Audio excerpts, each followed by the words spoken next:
नमस्ते दोस्तों, आपका स्वागत है आज के स्पेशल एपिसोड में। मैं हूं आपकी होस्ट एकता और आप देख रहे हैं हमारा चैनल एकता की वॉइस। तो तैयार हो जाइए वैदेही आत्मा का बदला भाग 3 देखने के लिए। अगर आपने पहले के पार्ट्स नहीं देखे हैं तो कोई बात नहीं, हमारे चैनल पर पार्ट 1 और पार्ट 2 मिल जाएगा, जहां आप इस कहानी से जुड़ने में आसानी होगी। अगर आप नए हैं हमारे चैनल पर तो चैनल को सब्सक्राइब कर दीजिए और बेल आइकन को दबा दीजिए, जिससे आपको लेटेस्ट वीडियो की जानकारी मिल जाएगी। तो कहानी की शुरुआत करते हैं। तो जैसे हमने भाग 2 में देखा था कि कैसे वैदेही वीर सिंह से मिली और वैदेही कैसे आधी रात में हवेली के खंडहर में पहुंची, जानते हैं आगे। अगली सुबह मौसम बहुत सुहाना था। उठते ही वैदेही की नजर सुंदर से बगीचे पर गई, जो उसकी खिड़की से दिख रहा था। बगीचे में सैर करने के लिए वो जल्दी से तैयार होने लगी। इतने में ही माला उसके कमरे में आ गई और उसका बिस्तर ठीक करने लगी।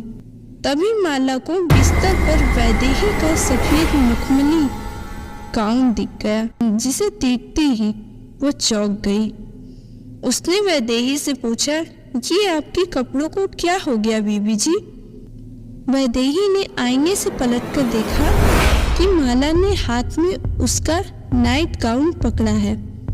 उसे देखते ही वो सब याद आ गया जो अब तक वीर सिंह के ख्यालों में खोए होने की वजह से उसके दिमाग से निकल गया था। उसने माला को सब बताया। दोनों काफी देर तक सोचने समझने के बाद इस नतीजे पर आए कि हो सकता है नई जगह होने और ठीक से न सो पाने की वजह से वैदेही नींद में चली होगी। माला को वैदेही की नींद में चलने से ज्यादा इस बात से परेशानी थी, इन कपड़ों में वीर सिंह ने उसे देख लिया। वैदेही ने जल्दी से नाश्ता किया और अपनी किताब लेकर बगीचे में बैठ गई। पूरा बगीचा बहुत सुंदर था। हर रंग के फूल महक रहे थे, खासकर लाल गुलाब, जो वैदेही को बेहद पसंद थे। गुलाब की क्यारी के पास ही एक बेंच पर बैठकर वैदेही गुनगुनी धूप में अपनी किताब पढ़ने लगी। थोड़ी ही देर में उसने ध्यान दिया कि ठंडी हवा चलने लगी है। वो सोच ही रही थी कि उठकर अंदर जाए कि उसकी नजर एक 12-13 साल की सुंदर सी लड़की पर पड़ी, जो घास पर उसके पास ही बैठी थी। माफ करना, मैं अपनी किताबों में खोई थी, पता ही नहीं चला तुम कब आई। क्या नाम है तुम्हारा? महक। लड़की ने प्यार से मुस्कुराते हुए जवाब दिया। तुम इसी हवेली में रहती हो? उसने बहुत उदासी से हवेली की तरफ देखा और बोली, अब तो नहीं, पर बहुत पहले रहती थी। पर मैं हमेशा यहाँ बगीचे में जरूर आती हूँ। अचानक वो थोड़ी गंभीर हो गई और चारों तरफ देखते हुए बोले, तुम्हें यहाँ नहीं आना चाहिए था वैदेही। उसे पता चल गया कि तुम आ गई हो। वो बहुत खुश है। उसे उसका नया शिकार मिल गया है। किसे पता चल गया? कौन खुश हो गया है? और तुम्हें मेरा नाम कैसे पता चला? तुम्हें कुछ भी बताने की जरूरत नहीं है, हम सब जानते हैं तुम्हें। अपना ध्यान रखना, रात को गलियारे में मत जाना और वीर भाई को माफ कर देना। वो खुद से ही नाराज है। वो लड़की उसकी आंखों के सामने से धुंध में समा गई। थोड़ी देर के लिए वैदेही थम सी गई। ऐसा पहली बार हुआ था कि किसी साये ने उससे बात की थी। तब वो उन्हें दूर से ही देखती आई थी। फिर इस हवेली में ऐसा क्या है कि वो लड़की उससे बात कर रही थी और वो उसे किससे सावधान कर रही थी। कौन था उस हवेली में ऐसा जिससे वो आत्मा भी डर रही थी। वैदेही को पता ही नहीं था कि कोई दूर से उसे देख रहा था।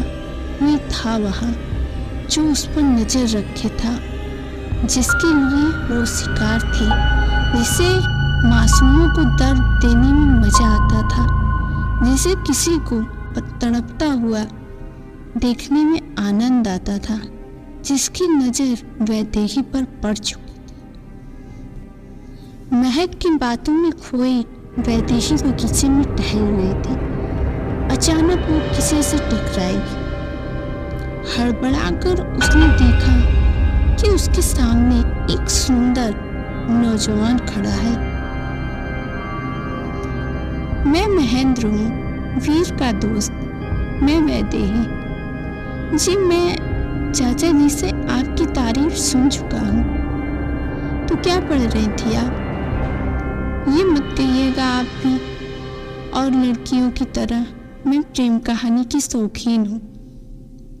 क्या बुराई है प्रेम कहानियों में? वैसे मैं कविता पढ़ रही थी, एमिली विंसन। ओह, वैदेही की हंसी छूट गई। आप चौंक क्यों गए? नहीं, ऐसा नहीं है, आपकी गलती नहीं है। पिताजी के जाने के बाद खुद को व्यस्त रखने के लिए मैंने इंग्लिश सीखनी शुरू की और कुछ था नहीं करने को। रात दिन मेहनत से जल्दी ही परफेक्ट भी हो गई थी। अब आप कुछ अपने बारे में बताइए। मैं तो सिर्फ वीर का दोस्त हूँ, साथ ही पले बड़े हैं और एक खूबी है मुझ में कि मैं दोस्त बहुत अच्छा हूँ। मुझे भी एक दोस्त की यहाँ बहुत ज़रूरत है, वैदेही ने अपना हाथ आगे बढ़ाते हुए कहा। और मैं एक बहुत अच्छा दोस्त हूँ, ये कहते हुए महेंद्र ने हाथ मिला लिया। आपने तो यहाँ काफी समय गुजारा है। आप किसी महक को जानते हैं? आपको ये नाम किसने बताया? महेंद्र के चेहरे से मुस्कान गायब हो चुकी थी। उसका चेहरा पीला पड़ गया था। अगर आपको कुछ जानना है तो आप ऊपर वाले गलियारे में जाइए, सब पता चल जाएगा। अब मुझे आज्ञा दीजिए, मुझे जाना होगा। ये कहकर महेंद्र तेजी से निकल गए। सोच में डूबी हुई वैदेही लाइब्रेरी की तरफ चल दी। लाइब्रेरी में माधो सिंह उसका इंतजार कर रहे थे। कैसा लगा बगीचा वैदेही? बहुत खूबसूरत है।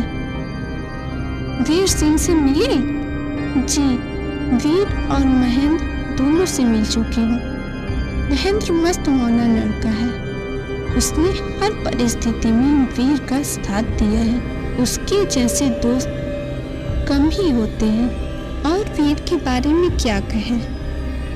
उस लड़की ने बदल कर रख दिया हंसते खिलखिलाते वीर को। किस लड़की ने चाचा जी?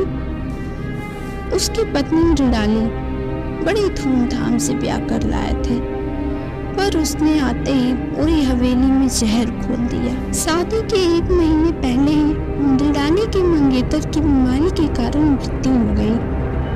कुछ महीने बाद ही उसके पिता हमारे पास उसका रिश्ता लेकर आए। हमने वीर से बात कर हाँ कर दी। शादी के बाद पता चला उसके पिता ने उसकी मर्जी के बिना शादी की थी और उसका कसूरवार वो वीर को मानती थी, उससे नफरत करती थी, वीर की शक्ल से भी। उसने वीर को और इस पूरी हवेली को नीचा दिखाने में कोई कमी नहीं छोड़ी। हम उनकी शादी के शुरुआती 6 महीने रियासत के काम से दौरे पर ही रहे। जब लौटे तो नौकरों से पता चला कि बहू तो पूरी रात घर नहीं होती और खोजबीन की तो हमारे पैरों तले जमीन निकल गई। उसने अपना कमरा अलग कर लिया था। वो सबसे ऊपरी मीनार वाले कमरे में रहती थी। वहाँ आने जाने का रास्ता भी अलग था। जब भी सुबह लौटती तो कोई न कोई साथ होता। गैर लोगों से संबंध, शराब, पार्टी, यही उसकी दिनचर्या थी। वो ये सब खुलेआम करती थी। आखिर तंग आकर वीर ने उसके पिताजी को बुलवा लिया। काफ़ी नोक-झोंक हुई और उसी बहस में वीर ने गुस्से में उनके पिताजी से कहा, आप इसे ले जाइए या इसे मैं मार डालूंगा। और अगले ही दिन सुबह मृणालिनी की लाश मीनार के ठीक नीचे मिली। मृणालिनी के पिता ने वीर के खिलाफ पुलिस में शिकायत दर्ज कर दी। उनकी बेटी को वीर ने मारा। उनके साथ आए ड्राइवर और मुनीम ने भी बयान दिया कि उन्होंने वीर को धमकी देते हुए सुना था। जिस दरोगा को जांच के लिए चुना था वो मृणालिनी के बहुत से प्रेमियों में से एक था, जो किसी भी तरह वीर को काल कोठरी में देखना चाहता है। हम अपने बेटे को अच्छे से जानते हैं। उसने गुस्से में कह जरूर दिया, लेकिन उसने मृणालिनी को नहीं मारा। फिर कुछ हिचकिचाहट के साथ उन्होंने वैदेही की तरफ देखा और बोले, पिछले महीने मान सिंह यहाँ आए थे। उन्होंने हमें तुम्हारे बारे में बताया कि किस तरह तुमने ये पता लगाया कि तुम्हारी सहेली को उसके पति ने ही मारा है। मैं चाहता हूँ कि तुम वीर को बचाने में मेरी मदद करो।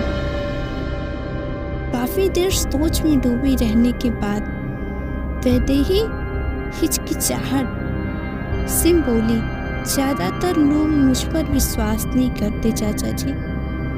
मान भाई भी सिर्फ मेरा मन रखने के लिए ही चुप रहते हैं। आपने विश्वास किया। हम तुम्हें बचपन से जानते हैं। हमें पूरा विश्वास है तुम पर। मैं आपकी मदद करने की पूरी कोशिश करूंगी। तुम हमारी बेटी जैसी हो। हम तुम्हें हवेली के किसी भी हिस्से में कभी भी जाने की आज्ञा देते हैं। माधो सिंह की बातों में डूबी वैदेही महक के बारे में जानने के लिए गलियारे में घूम रही थी। तभी उसे एक पेंटिंग दिखी जिसमें युवा माधो सिंह, 12-13 साल के वीर सिंह और छोटी महक। तो महक वीर की छोटी बहन थी। क्या हुआ था उसके साथ इतनी सी उम्र में? उसके मन में वीर के लिए लगाव के साथ सहानुभूति घर करने लगी थी। लाइब्रेरी में बैठी वैदेही अपने ख्यालों में खोई थी। उसे पता नहीं था कि वीर कब उसके सामने आकर बैठ गया। आपके बारे में अफवाहें सुनी है मैंने। आप मुझसे पूछ रहे हैं या बता रहे हैं? वैदेही ने ध्यान से देखा। वीर का चेहरा सख्त था, आंखें लाल थी और वो गुस्से में दांत पीस रहे थे। खुद को संभालते हुए बोले, ठीक है, मैं साफ साफ ही पूछ लेता हूँ, पिताजी ने आपसे क्या बात की?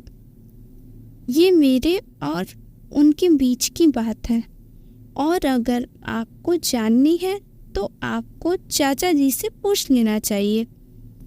उनसे मुझे जो पूछना है वो मैं पूछ लूँगा। लेकिन मैं तुम्हें सावधान कर रहा हूँ, मेरे पिताजी इस वक्त भावनात्मक रूप से बहुत कमज़ोर हैं। मैं तुम्हें किसी भी तरह उनका फ़ायदा नहीं उठाने दूँगा। अब वैदेही को गुस्सा आने लगा था। फ़ायदा? किस तरह का फ़ायदा? वो अभी मुझे नहीं पता। कल आपका रात में खंडहर में छुपकर जाना और आज आपका महक के बारे में पूछना, कुछ तो चल रहा है। लेकिन मैं फिर से किसी की नज़र अपने परिवार पर नहीं लगने दूंगा, चाहे नज़र लगाने वाली कितनी भी मासूम खूबसूरत क्यों ना हो, इस मासूम चेहरे और खूबसूरती ने पहले भी छल किए हैं। वीर ने आंखों में एक कुटिल भाव लाते हुए कहा, सुना है तुम आत्माओं से बातें करती हो, उन्हें देख सकती हो, तो यहाँ किससे बात की? वीर की बातों में व्यंग था। वैदेही साफ समझ सकती थी। वो वीर की आंखों में देखते हुए बोली, आपकी बहन महक से। वीर को एकदम जैसे सदमा लग गया। उसका चेहरा पीला पड़ गया था, लेकिन वैदेही अभी भी गुस्से में थी। वो उसे वहीं सदमे में बैठा छोड़ तेजी से अपने कमरे में चली गई। क्या वैदेही पता लगा पाएगी कि मृणाली की मौत कैसे हुई? क्या वीर ने ही उसे मारा? पर सबसे बड़ा सवाल कि महक की मौत कैसे हुई? जानने के लिए बने रहिए इस कहानी में हमारे साथ अगले भाग में। तब तक के लिए चैनल को सब्सक्राइब करके बेल आइकन को दबा दीजिए और भी